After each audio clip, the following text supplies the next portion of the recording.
in the Arab countries that if you work as a slave that brought doon sa slave markets ng Africa or a Filipina na bayad, rape is included in the culture.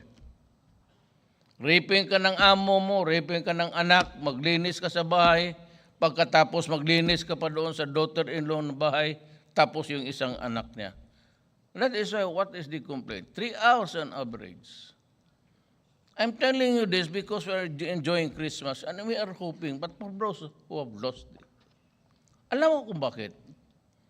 Sometimes they just endure it. And they come home, spent, used. Ang katawan, wala na, bugbog. And that is why kung malaman ng asawa na na-rape, then everything changes. Alam mo naman ang